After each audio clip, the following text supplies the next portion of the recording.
Good morning, everyone. Welcome to the Virginia SBDC's What Does Social Media Mean for Your Business? We are joined here today by Ray Sidney Smith, who's the president of W3 Consulting, Inc. It's a Washington, D.C. based consultancy that provides small businesses and nonprofits with practical approaches to business development using web and digital technologies. Ray is often hired or invited to economic development authorities, chambers of commerce, small business development centers to speak on small business audiences on a myriad of management, web, and digital technology topics. We are very lucky to have Ray here today to join speaking to us. We are going to hold all questions during the seminar to the end. If something comes up, you're welcome to type a question in the question field on your screen. That's part of the GoToWebinar technology. At the end, Ray will speak for about 30 minutes. At the end, we will allow people to use their microphones to ask questions using their voice. We're going to ask people to use the hand-raising function to go ahead and raise their hand, and we'll unmute you so you can speak. You're perfectly welcome to type your questions in as well, but you can use the mic at the end. And with that, Ray, the floor is all yours. Wonderful. Thank you, Tracy, and thanks to the Virginia SBDC Network. Good morning, everybody.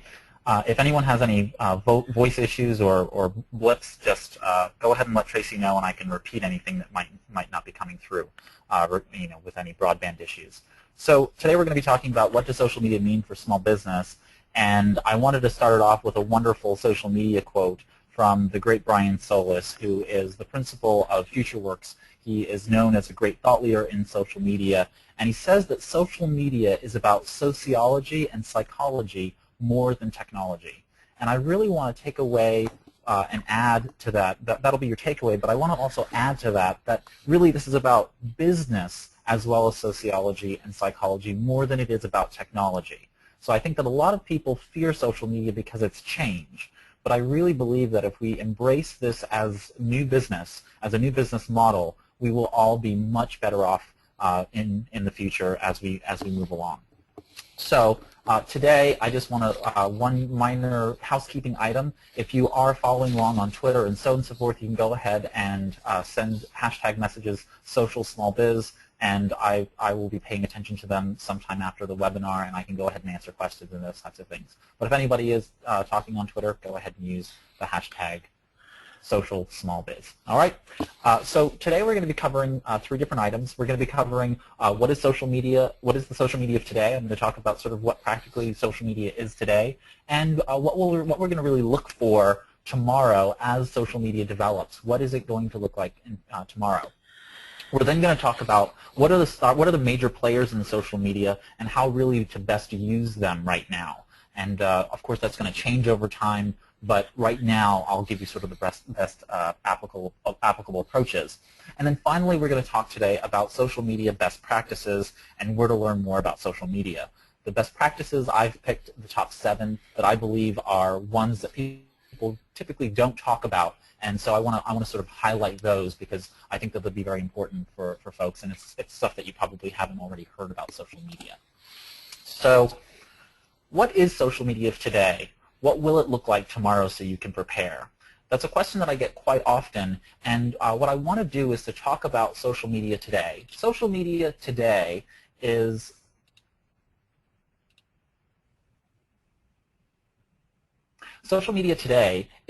a many-to-many communication platform that is built on top of the current web. So let's think about this in practical terms. We have web pages, we have websites. Okay, and those websites over time became web portals, which meant that people could log into them and we could actually access information from within a website.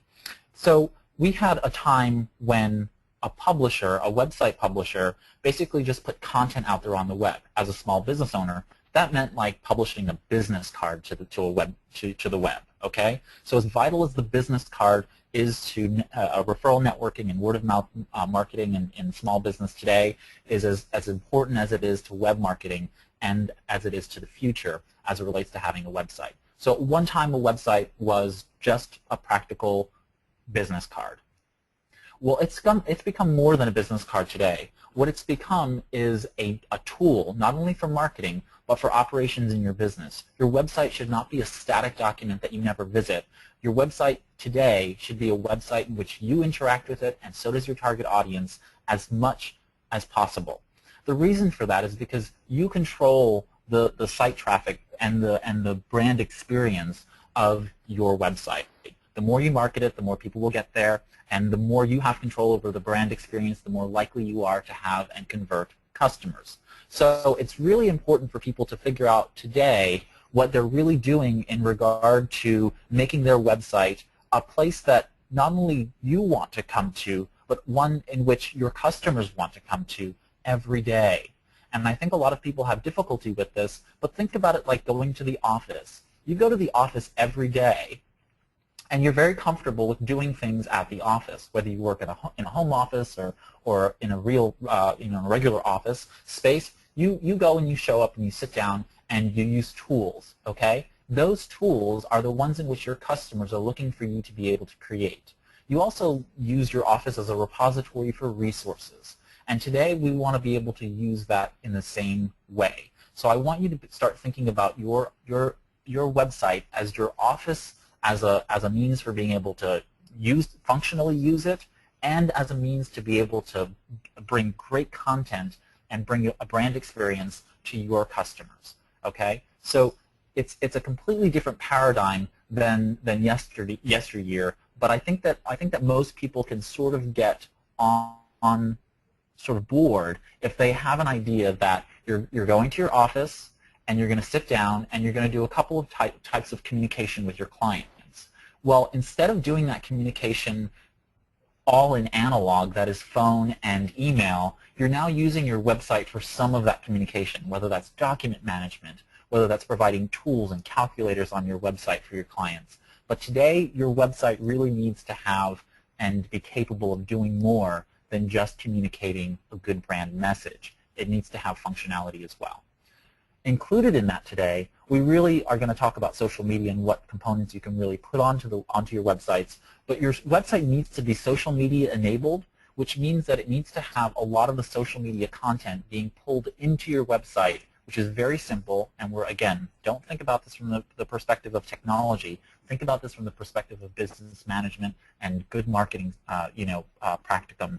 And think about this from the perspective that you're going to put in content from whether it's Facebook and LinkedIn and Twitter and so forth and YouTube. You're going to put that content onto your website, which is going to make your website much more readily, sticky, as we like to call it, which means that your target audience is going to go there and they're going to want to stay on your website longer. The more they're on your website, the more they're likely to convert and get into action in the actions that you want them to be called. So that's really important that you understand that. And then finally, a lot of people are using the mobile web, and so you have to start thinking about where the future of your website is, not only from a social perspective, but also from a mobile perspective. Getting mobile websites set up for your website are going to be important. And what I call making it fat finger ready. Fat finger ready means that big thumbs on little screens are not friends. And so therefore you have to work really hard at making sure that you are setting up your mobile websites so that you can go ahead and have big buttons and a clear navigation pattern for your folks. So that's what your website looks like today. That's what social media is today, is a compilation, sort of a hybrid system of what the old web was and what the new web is. And the new web is going to come to fruition, and it's really right around the corner. What I mean by that is that we have a new platform for the web called HTML5, and HTML5 is basically the next iteration of web language. And what will happen as we move along is that you're actually going to start seeing a future where more of your experience on the website will be interactive. That is, you're going to know more about your target audience, and your target audience is going to be able to have a more tailored experience while they're visiting your web presence, wherever that might be, whether that be a Facebook page or being on your own website and so on and so forth. So I really want everyone to start thinking about the future as being a place in which you can actually go to a space and it automatically tailors all of the content to what your needs are, whether that be by little action on your part or by the computer knowing enough about you, your browser knowing enough about you, so that it can actually change the content on your business website and communicate new information or customized information to your target audience. This is really powerful, but it also requires you to create a lot more content for your website. So be aware that the future is going to be about creating the best content. Right now we have over 1 million blog posts a day. Over a billion, blog posts a day. 1 billion blog posts a day equates to a lot of competition. And we're not just talking about competition from individuals who are writing personal diaries. We're talking about people who are trying to control a context on the web. And the social web is really about context. It's about being able to define a market and being able to communicate specifically to that market. So the future is really about what there's a couple of social media experts out there who've written books, and one of them has written about this idea called nano-targeting. And that's the idea of being able to so specifically target your audience that you're capable of tailoring their experience so well that you can pick up 5 clients at a time, but because you're going after 5 clients at a time, your conversion rate is so much higher. You know, it can be in the 70s and 80 percentile as opposed to being lower, and therefore it's worth the effort because you're having a almost direct relationship with each of your customers as you bring them on, whether that's with you personally or with social media in and of itself. But the content is going to be king. So I really want everyone to not think so much about tools. Tools are, you know, if you don't know how to use a hammer, you're gonna smack your thumb. And quite honestly, if you're trying to screw in, you know, a screw and you're trying to use a hammer to do so, it's not the best tool. So I really think that what you need to do is step back a little bit and sort of think about social media from the business management perspective, not from the marketing perspective necessarily, until you're ready. And don't think about tools. Don't think about Twitter and Facebook and MySpace and LinkedIn before you think about where these particular items fit into your overall business management and marketing strategies. Okay, so that's really the future of the social web, is this tailored concept of how to really create slim slivers of content that hyper-target, or nano-target as they call it, nano-target your specific audience, okay? So you need to start thinking very, very closely and particularly about the demographics of your clients, of your target audience, and also not just your demographics, but the specific contexts. You know, we might call them keywords if you were thinking about that, but it's just beyond keywords, because they could be phrases that your customers were consistently saying or asking questions of on and in discussions online or in the web. At some point, people will be talking to their phones, and so natural language will come into perspective. So we're seeing this change from static, you know, technical jargon necessarily to a more natural language perspective as it relates to the social web. Okay, there are many different tools that are related to the social web, and the next thing I'd like to really talk about is the broad span of particular items that are available on the web. And then we'll go into the various uses for really the major players in the market.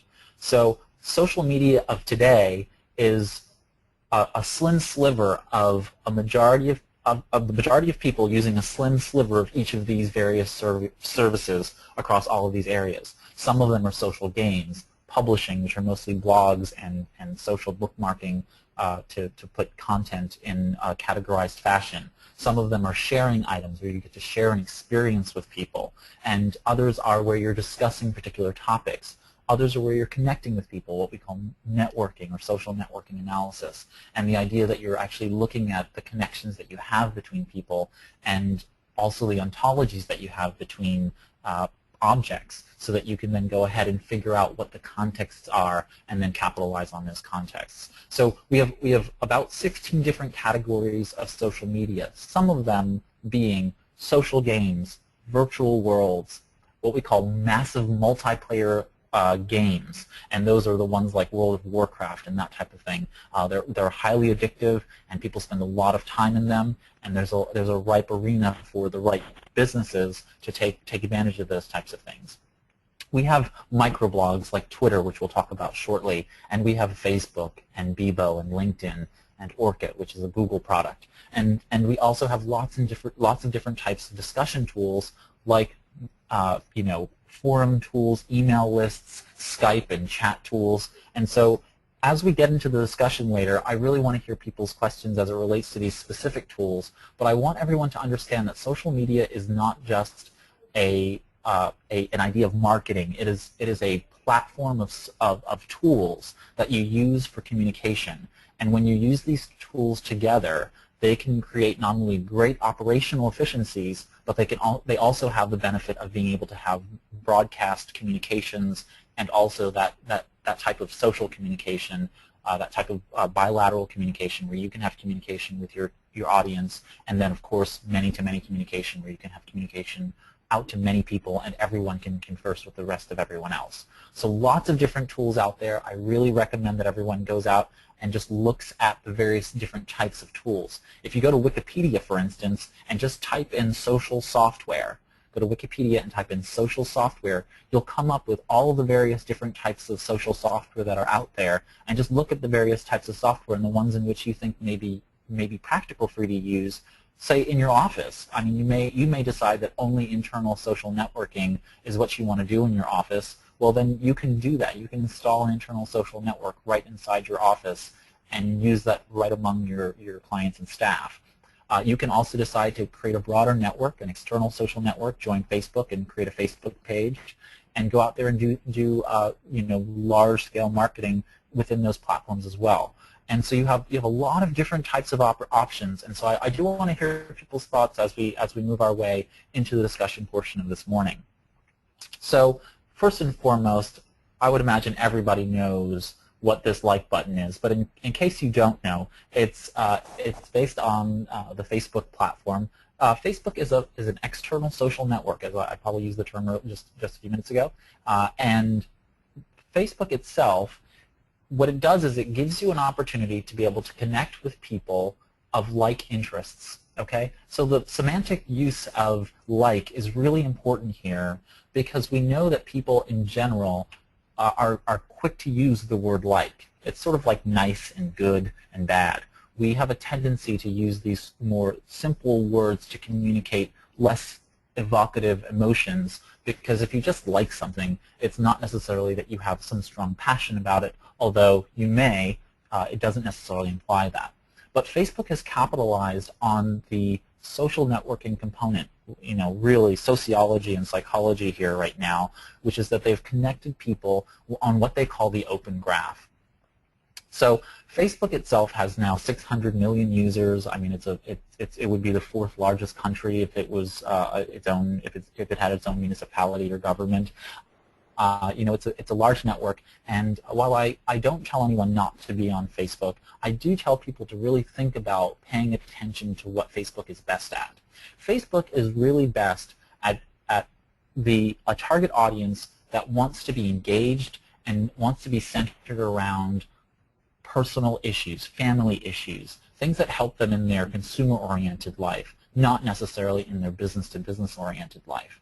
So I think a lot of people who are B2B immediately shirk Facebook for not having a B2B platform, but you can use Facebook for peer-to-peer networking using your profile. But if you're going to do any types of marketing broad-based to communities, you really need to make sure that you're tailoring the content to people who are in their mindsets. Even if people are logging in at the office, when they log in at the office, they're logging in to sort of check out, if that makes any sense. So what they're trying to do is to sit back and sort of take their mind off of work for a moment, and so they're thinking about their family and friends, okay? So however your business communicates to family and friends, use Facebook to be able to make your way in there, okay?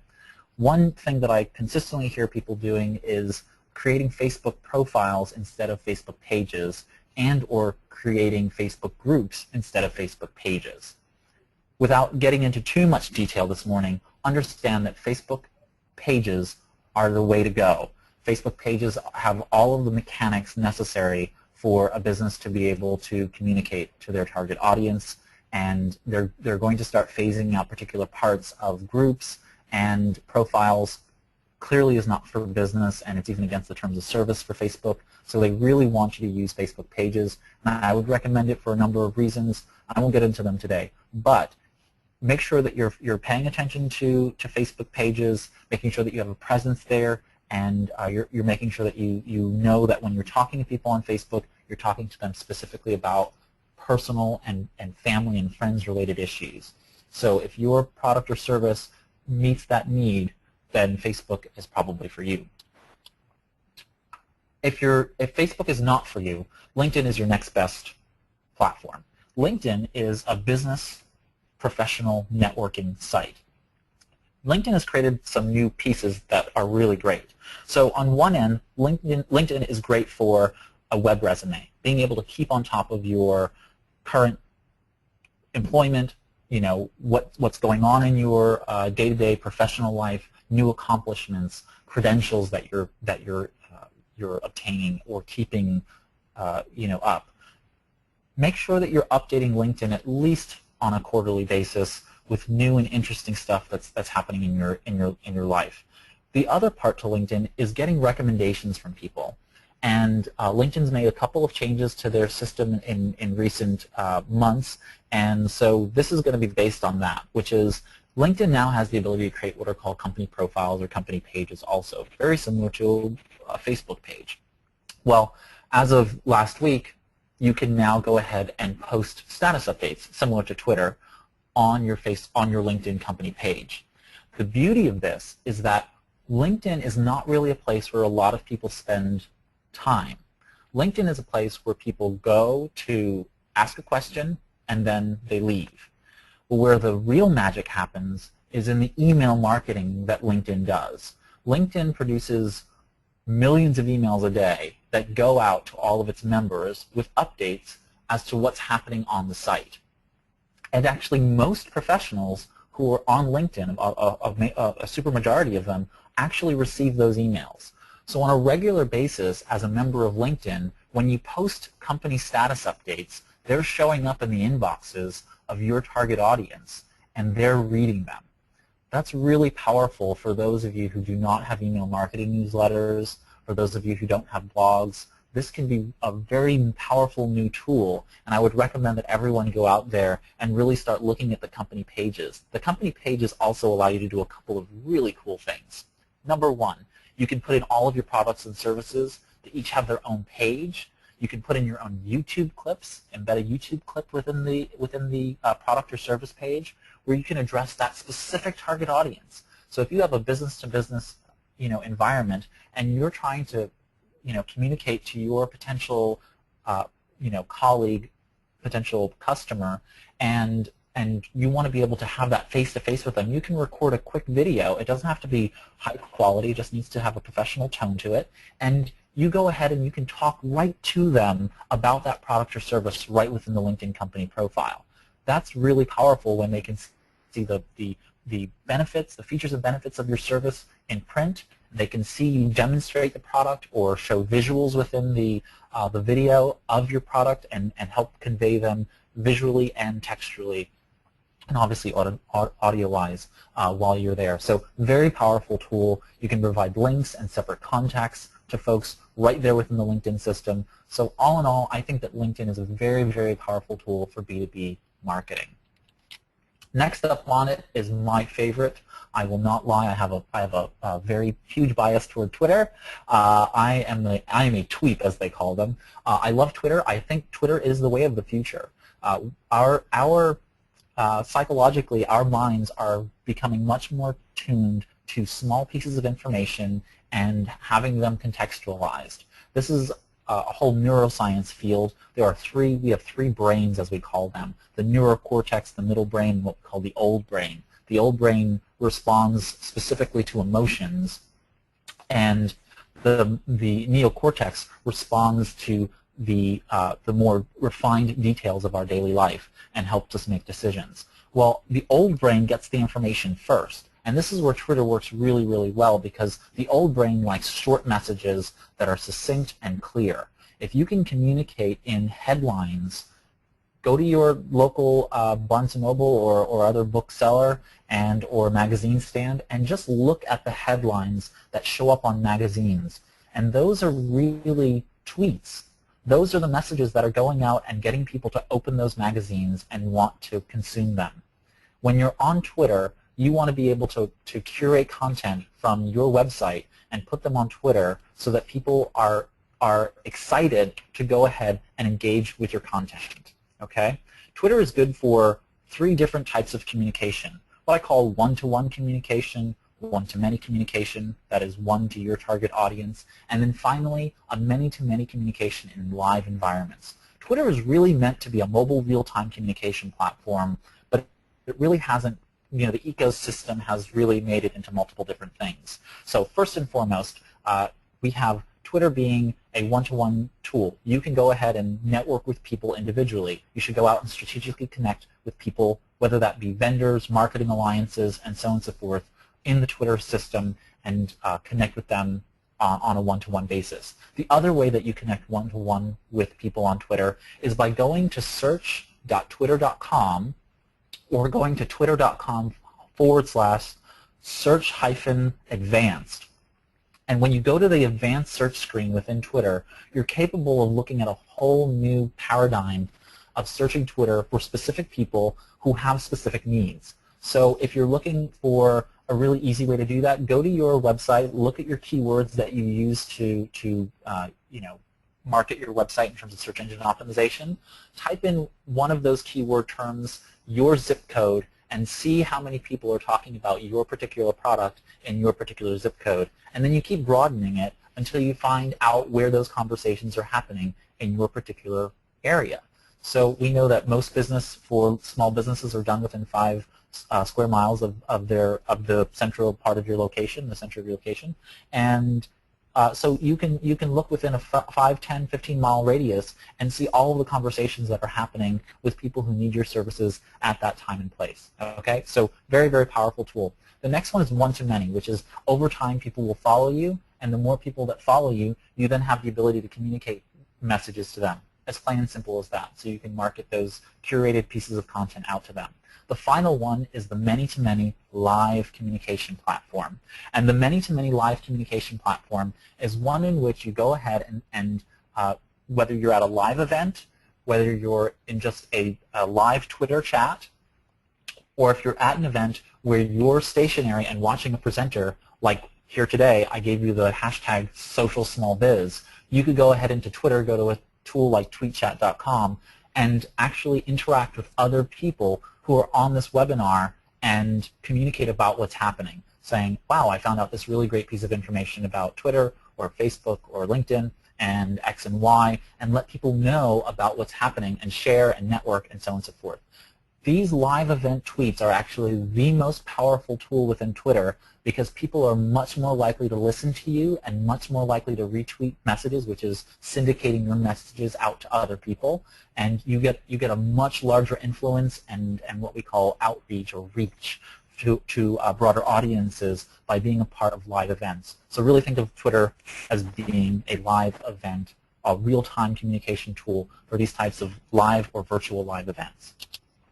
Next up is YouTube. YouTube is a video blogging service, and video blogging today, YouTube is owned by Google, and YouTube had a little bit of legal issues once upon a time because obviously lots of people were uploading copyrighted content, and YouTube was getting sued a lot, mostly by the entertainment industry bigwigs. And YouTube today, though, has calmed down all of those issues, and what they've become is one of the largest search engines in the world, and it's all based on video content.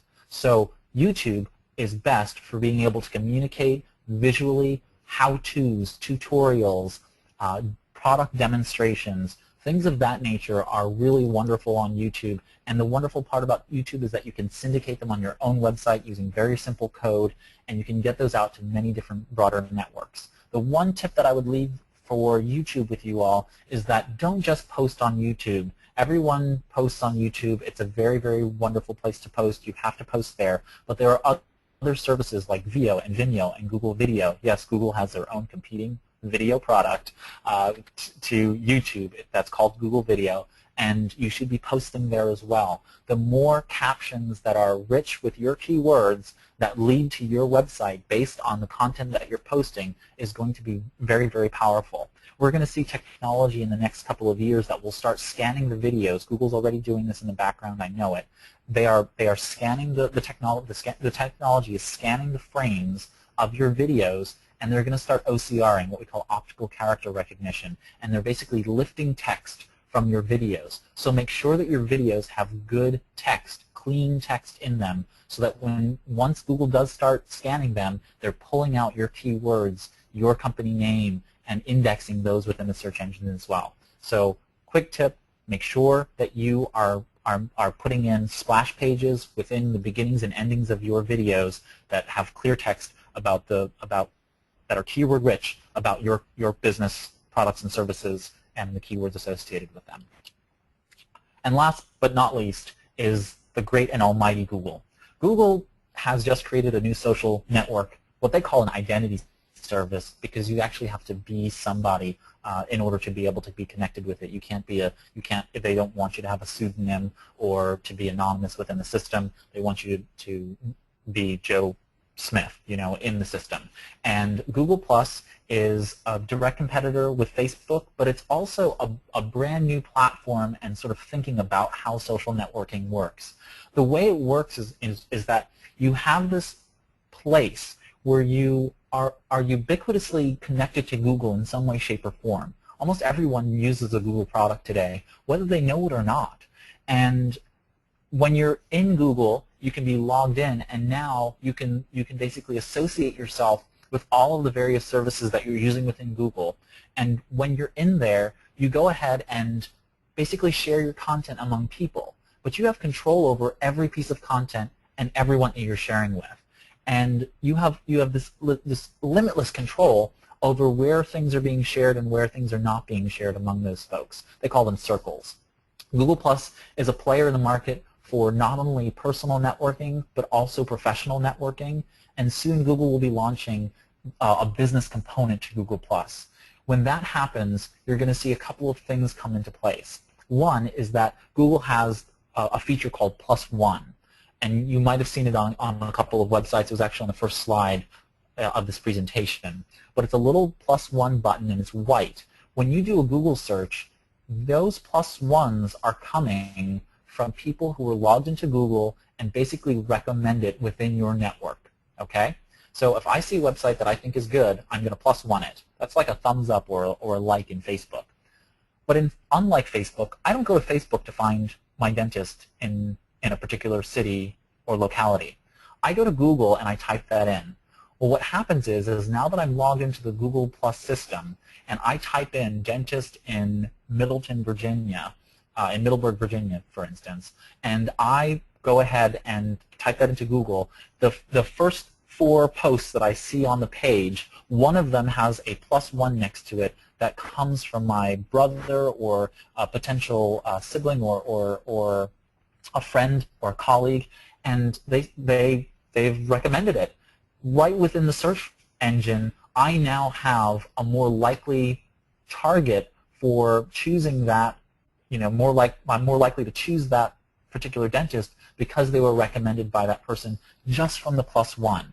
So for you, the takeaway is to go ahead and make sure that your websites have the +1 associated with them on your web presence, whatever that is, website, blog, whatever. Make sure that you have +1s there so that when people show up and type in and you show up in their search engines, people are +1ing you, and those referrals are matching up, because those are basically virtual referrals that Facebook could never do. no matter how much their like buttons work, no matter how much their social plugins are set up, Google will win the game because they have the ability to be able to connect your search results and the functionality of Google with this new identity service and social network. So very, very powerful tool on the way. I want to talk about very, very quickly now the 7 sort of best practices that are important for social media. Number 1 is marketing strategy, making sure that you have a strategy in mind. Many times what you're thinking is, I'm going to go jump onto Facebook. Well, Facebook is a tool. Facebook is a tactic, and as I said earlier, sort of in the Today section of the presentation, that really doesn't help you in the long run. You have to have an overarching strategy for your business. I really recommend that everybody looks at social media from a 12-month perspective, doesn't just say, I'm going to go jump onto Twitter and go full hog into Twitter. You really need to think about the platform in terms of what it means to you, how it's going to be used. I just gave you some really insightful thoughts in terms of what those tools do. Well, figure out whether those things can actually help you. There are applications within Facebook that might be useful to your target audience that you might want to install and make sure are functional in the Facebook page, and then that becomes a tactic within the overarching strategy. But you should never be locked into one social network, and you should never be thinking about one social network as your complete and utter social media strategy. Next is one of my biggest pet peeves about social media is that everybody wants to share content that's not theirs. I understand the idea of content curation being something that's really quick and easy to do on Twitter and on Facebook and so on and so forth. Everyone has content that's out there on the web that is easily picked up and sent along to someone else. However, does it increase your website or blog traffic? That has to be the ultimate litmus test for all of your marketing ROI. You need to think about social media in terms of how much benefit is it bringing you. Every time you share a link on Twitter that directs traffic out to somebody else's website, you have just given away traffic from your website. So as a small business tweeter or sharer or poster, you really need to think about what's increasing your website and blog traffic. And that's not to say that you're not supposed to retweet other people's links and that type of thing, but think about it in moderation as opposed to what is going to increase your website, blog, and traffic. The other side is people who go to Facebook and they put all their content on Facebook. Well, guess what? You've given, by your terms of service for Facebook pages, an universal dual license into perpetuity for all the content that you post on Facebook. Well, what is that doing when Facebook becomes passé and no longer is the ultimate social networking site out there?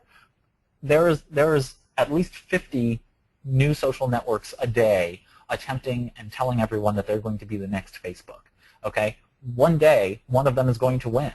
And I don't want to see any small businesses get duped into thinking that that's the place to put all of their content. Think about housing that content in some place that you own and you control, which is a website or a blog that you host separately from any social network. Okay.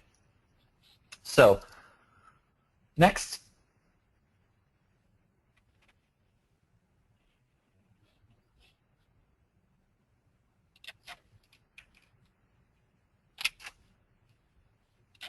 Next up is, don't be this guy. Once upon a time, it was okay to be bland and boring and have no personality for your business. But today, what I really want everyone to do is to start thinking creatively. And that doesn't necessarily mean that you have to start, not to be,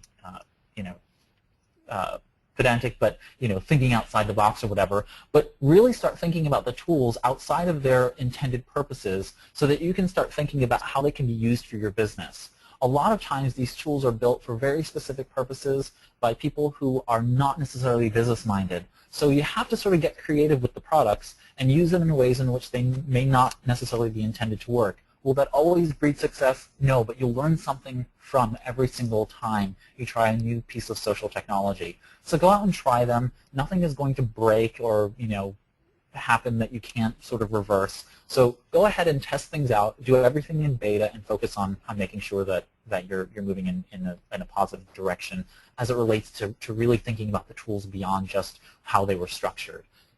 The people who create these sites then will have the ability to go ahead and learn from what their users are doing, and then they may add those business functionalities in there. And then once you've done that, you've gone ahead and solidified yourself as a major player within those networks. So it helps to be creative.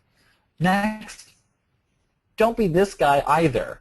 The sales shtick within social media is not appropriate. It is never welcomed, and it will get you pretty quickly ignored within social media. I know this is a difficult thought, but we are talking about content marketing now. We are in a new world where not that traditional advertising, what we call push marketing, isn't important. I mean, cable commercials, television commercials, and radio and print advertising are still important. Paper advertising, direct mail, email newsletters.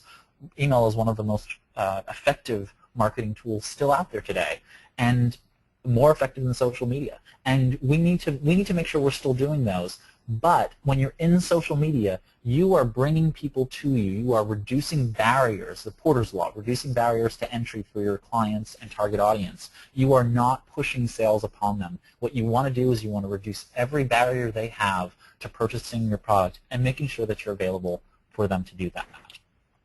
Finally, vary your content, or next to finally, vary your content because we really want to make sure that you have a good, what we call the new marketing mix. That is, once upon a time you had an appropriate marketing mix, but today the content itself needs to have various types of content, whether that's text and video and audio and photos being the one of the most shared items in social media. But make sure that you're showing different types of content.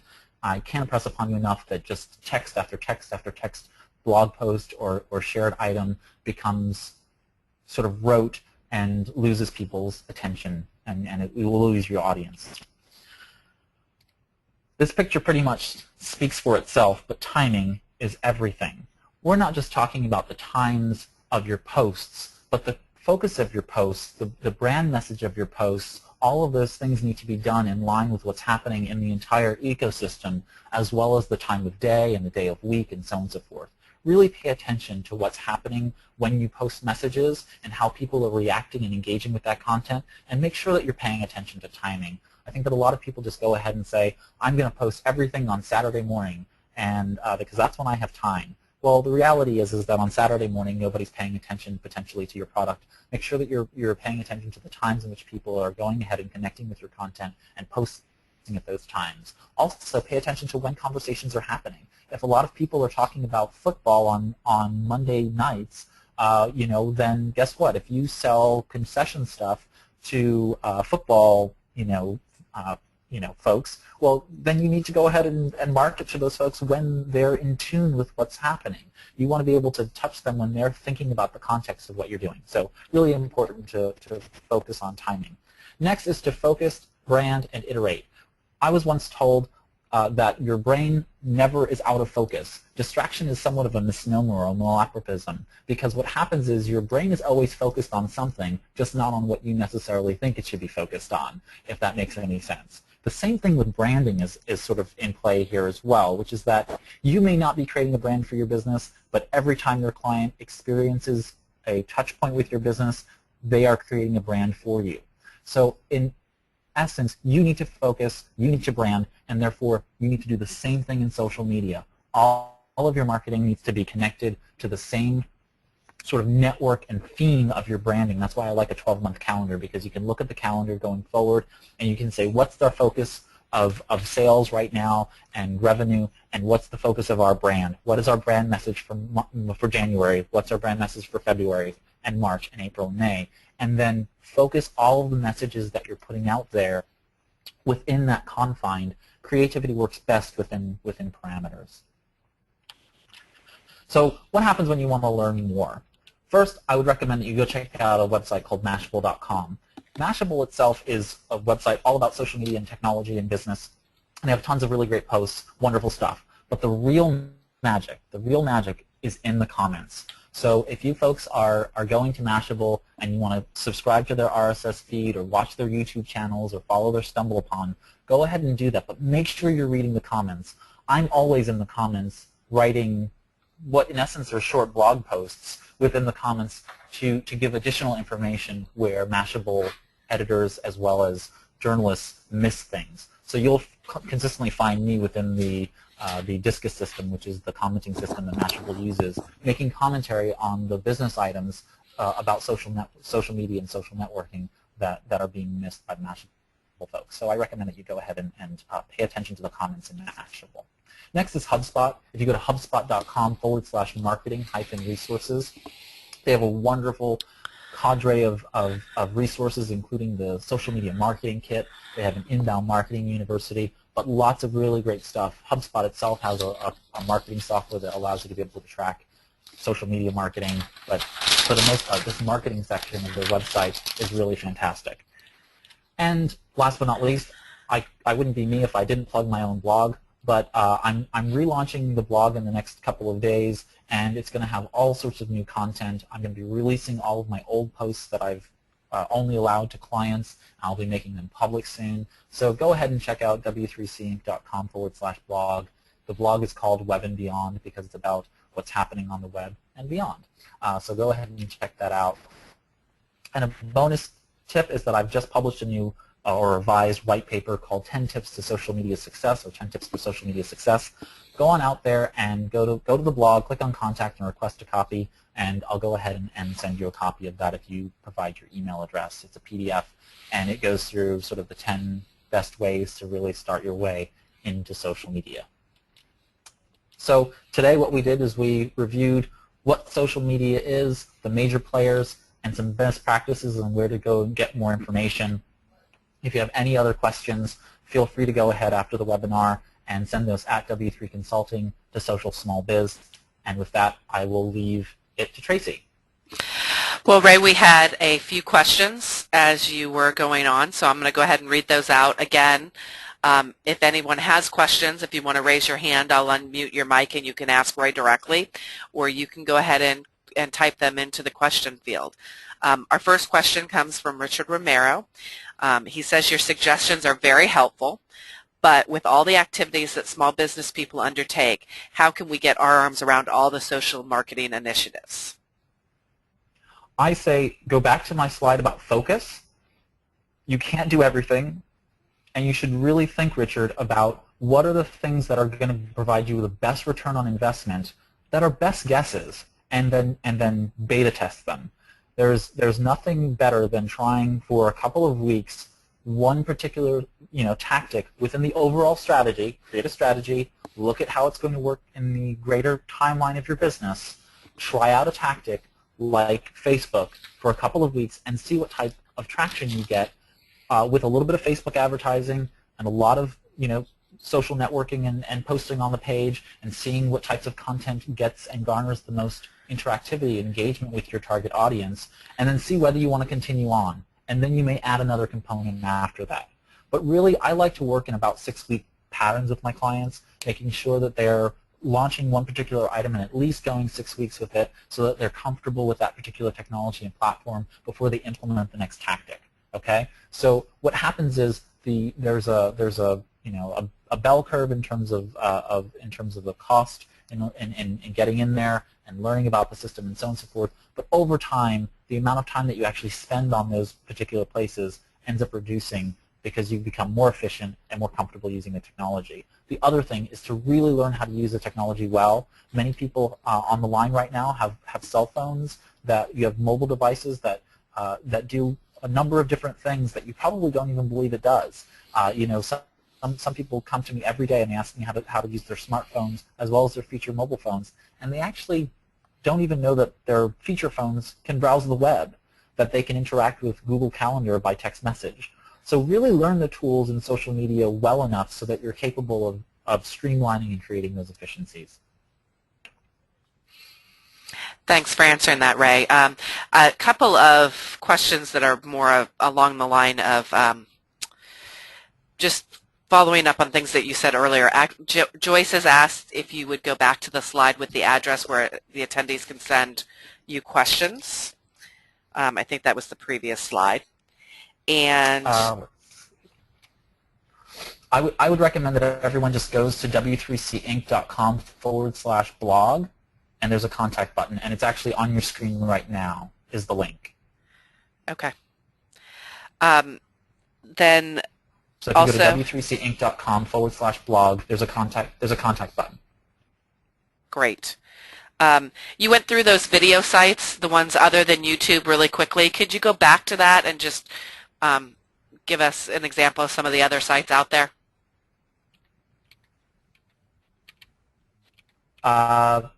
Forgive me, what? Say again? When you were talking about YouTube, you said don't just post your One more time, videos Tracy? on YouTube. What were some of the other sites that you mentioned? Okay. So Vimeo? some of the other sites are Vimeo. Vimeo is another one. VEOH, Victor, Eric, Oscar, Harry. Google Video.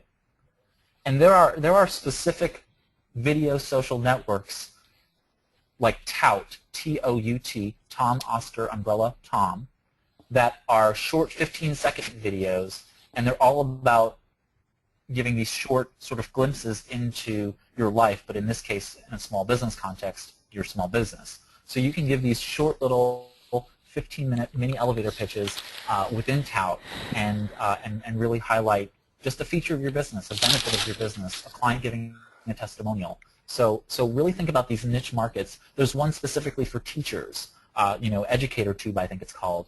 So think about the very niche video sites where your content will actually be very relevant, and go ahead and find those. And those are just quick, searches within Google. Click on the video filter, and you'll see all the various sites that are available there. But if you'd like, Tracy, I can send you a list, and you can communicate that out to everyone of sort of the major video, social media outlets as well as social networking outlets out there. Great, thanks. One other question that we had was when you were talking about the search field on Twitter, you said search.twitter.com. What was the other address you gave? Well, what I would do is I would just go to search.twitter.com. When that page comes up, right below it is a very, very faint link called Advanced Search. Click on the Advanced Search link below the main field on search.twitter.com. It'll take you to the same place. Great. Another question from Ruth. Is there a good book out there that can teach you how to set up these social media avenues? You've talked about kind of why to use them and to choose one, but the actual technology piece of it. This is by no means a commentary on anyone on the line, but the For Dummies series has a really wonderful set of books on almost every major social network out there. And I don't like the name of the book series, but either way, that's what it is. And but For Dummies, if you find Facebook for Dummies, LinkedIn, YouTube, all those books are how-tos, step by step to setting those up. So I would recommend that series. There's also the Demystified series. If you go to any booksellers, major bookseller outlet, they have the Demystify series, and I think they're starting to put out the social media versions that are out there. So that's sort of the most generic way to sort of use the tools. And of course, on w3cinc.com/blog on the Web and Beyond blog, I will be posting new tutorials that are going to be between half hour and hour long of how to sort of set up some of these things. So certainly the major networks, I'll be doing those blogs. So just pay attention to the blog, and you'll see those resources showing up soon. Anybody else have any questions? I have a couple of questions for you, Ray. You talked earlier about your website needing to be mobile enabled. Do you suggest that people create two separate sites? What's the best way about going about that? Well, if you are in the market for redesign, I would really recommend that you go with what's called a content management system that can automatically produce a mobile site for you.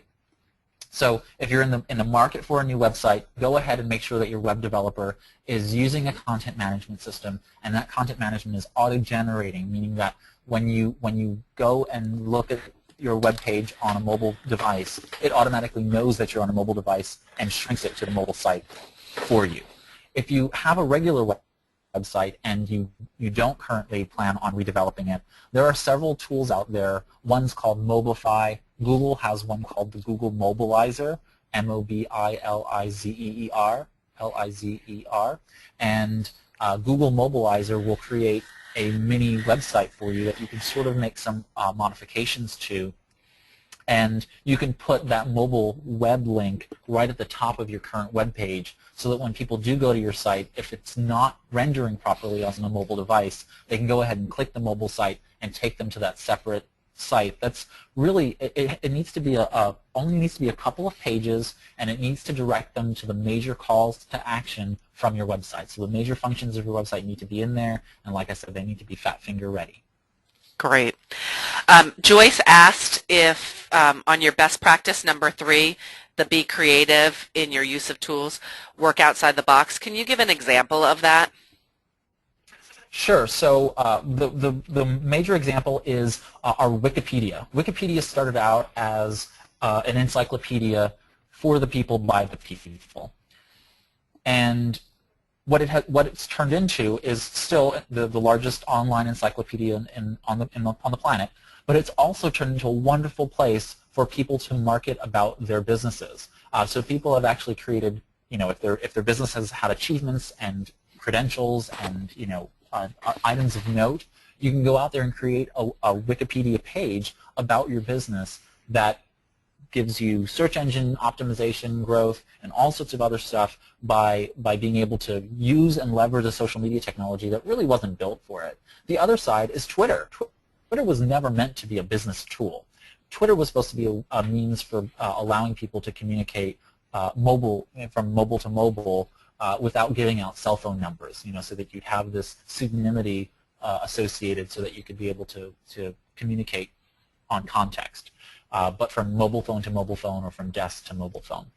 And Twitter has turned into one of the most frequented small business social networks and social media outlets on the planet. So, it in and of itself was some very creative some very creative small business owners thinking, hey, this is a tool. It's about communication. Why can't I use it to communicate to my clients and customers? Comcast went out there and they decided to start searching Twitter for customer service support calls and tickets and addressing people on Twitter and helping them resolve issues with Comcast. And I know a lot of people have issues with Comcast. And now Comcast Cares, the Twitter profile, is very active in customer service, and they've really led the march for using Twitter as a customer service tool. So those are just a couple of examples of how you're sort of thinking about a tool that wasn't necessarily designed for small business, but then becomes one. Okay, great. Well, we are coming up right on the hour. I do have one last question before we finish up, and that comes from William. Can you talk a little bit more about adding social media to your website? Sure. There are various types of social plugins. Almost every social network gives you a section. Facebook is at facebook.com/business or business.facebook.com. And if you go to the Facebook website, not logged in, basically logging out of your account, scroll to the bottom of Facebook, and there's going to be a business link there. Click on business, and then go over to the development tools, and you'll see social plugins. The social plugins are ways in which we call socializing your website, and they give you a number of different tools where all you have to do is take the little bit of web code that they give you, toss it onto your website in the HTML code, and it tells you exactly where to put it, and it's socialized. It does all the work for you. But this means adding a like button to your website. One of the #1 ways to increase Facebook likes is to put a like button at the top of your website, what we call above the fold, so that when people see your website, when they come to it, and they see it in their screen without scrolling or anything, they can see a like button and they can go ahead and like your Facebook page directly from your website. Twitter allows you to be able to pull a feed. So again, if you go to twitter.com, don't log in, scroll to the bottom and click on resources, I believe is the link, and there on the resources link page, you can go ahead and pull Twitter widgets and other types of items as well. Same thing with LinkedIn, same thing with YouTube. YouTube allows you to go ahead and take any video that you upload to YouTube, as well as a series of videos, a playlist, or a full channel. And so you can go ahead and go into the embed function. Just click on embed or share, and it will give you the embedding code, and you can go ahead and put that on your website, and now you have a YouTube video on your website, but hosted on YouTube.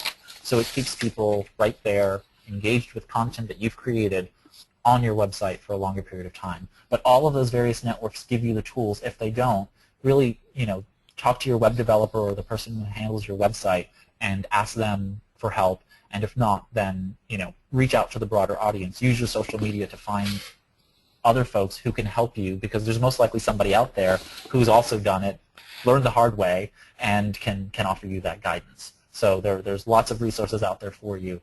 Leverage your network in order to get those resources. But most of the major social networks do have those sources for you. Okay.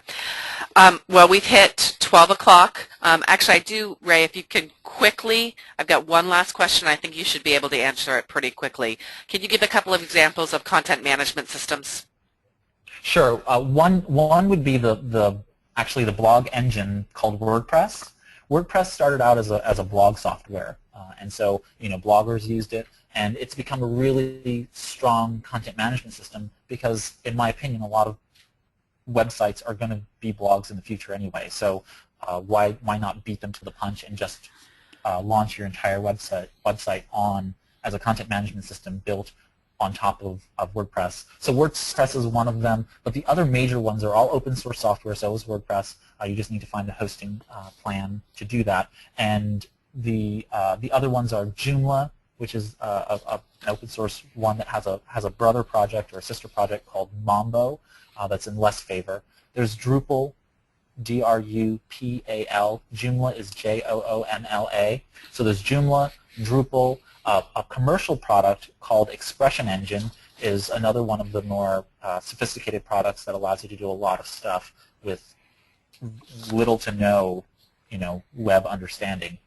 So I would give those three open source options: WordPress, Joomla, and Drupal, and then a commercial one that really works well would be Expression Engine. Great. Well, thank you, Ray, for your presentation today, and thank you, everyone, for joining us.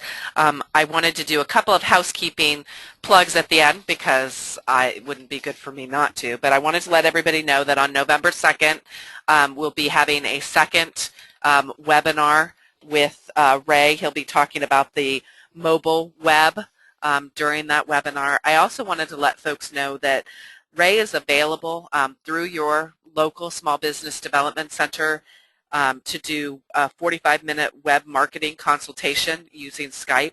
He can provide one-on-one consultations, giving you practical and actionable next steps for you to take in your web marketing. And if you're interested, contact your local SBDC. If you're not sure about that, you can always email me at tnair@gmu.edu. That's T-N as in Nancy, A-Y-A-R at G as in George, M as in Mason, U as in university.edu. So thank you, everyone, for joining us today, and thank you, Ray, for this wonderful information. Thank you, Tracy, and thank you to everybody on the call.